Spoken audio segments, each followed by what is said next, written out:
सदैविक संसारों का क्रम, वह सृष्टि जो कभी नहीं सोती। कार्डेक सिखाते हैं कि दिव्य सृष्टि का कोई प्रारंभ नहीं था और इसका अंत भी नहीं होगा। ईश्वर अनंत है और इस प्रकार उसकी रचना भी अनंत है। जब कुछ संसार जन्म लेते हैं तो कुछ मर जाते हैं, जब कुछ बुझ जाते हैं तो कुछ जाग उठते हैं, लेकिन जीवन कभी रुकता नहीं। ब्रह्मांड एक विशाल जीव है जो लगातार गति में है, जहां एक संसार का मरना दूसरे का पुनर्जन्म है। स्पिरिटिज्म दिखाता है कि यह क्रम प्रगति के सार्वभौमिक नियम का हिस्सा है। कुछ भी स्थिर नहीं रहता। संसार, जैसे कि उनमें रहने वाले प्राणी, भी बाल्यावस्था, परिपक्वता और पतन से गुजरते हैं। जब वे अपने भौतिक चक्र का अंत कर लेते हैं तो वे परिवर्तित होकर तरल अवस्था में लौट आते हैं ताकि नई रूपों का जन्म हो सके। इस प्रकार सार्वभौमिक ब्रह्मांडीय तरल अनंतता का महासागर है, जहां से सब कुछ उद्भव होता है और जहां सब कुछ लौटता है, एक अनवरत चक्र में। आधुनिक विज्ञान इस अमर सत्य की पुष्टि अन्य शब्दों में करता है।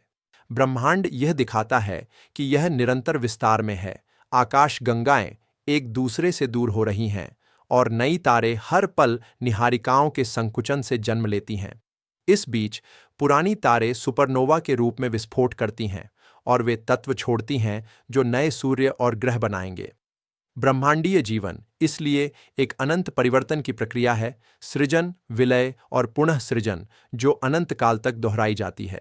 कार्डेक सिखाते हैं कि यह क्रम केवल भौतिक नहीं है, बल्कि नैतिक और आध्यात्मिक भी है। आत्माएं विकसित होती हैं, अपनी आवश्यकताओं और योग्यता के अनुसार अपने आवास बदलती हैं।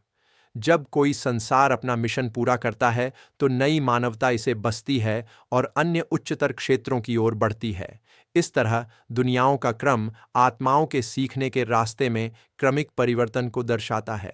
सब कुछ प्रगति करता है, कुछ भी समाप्त नहीं होता। समकालीन खगोल भौतिकी इस महान दृष्टिकोण की पुष्टि करती है। उच्च शक्ति वाले दूरबीनों से की गई टिप्पणियां यह दर्शाती हैं कि ब्रह्मांड में लगातार जन्म लेने वाले क्षेत्र हैं, जहां गैस के बादल नई सितारों का जन्म करते हैं, और अन्य स्थान जहां केवल विलुप्त दुनिया के अवशेष ही बचे हैं।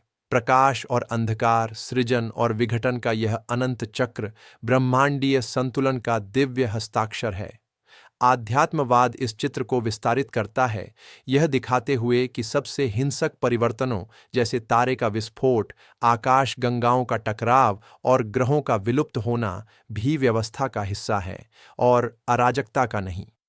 ब्रह्मांड में कुछ भी नहीं खोता, ऊर्जा संरक्षित रहती है, आत्मा विकसित होती है और भगवान स्थिर रहते हैं।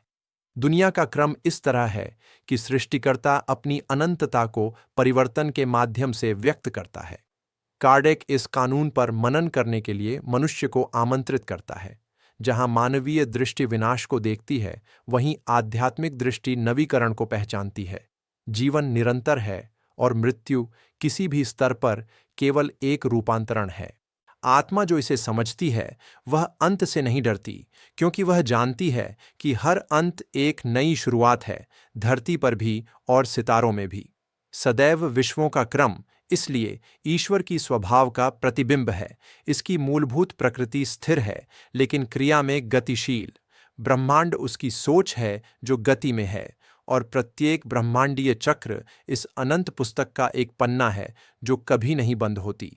यदि इस संदेश ने आपको दिव्य विशालता के सामने आशा और श्रद्धा का संचार किया है तो इसे साझा करें, क्योंकि विश्वों का क्रम समझना यह समझना है कि जीवन कभी समाप्त नहीं होता, यह केवल अनंत में परिदृश्य बदलता है।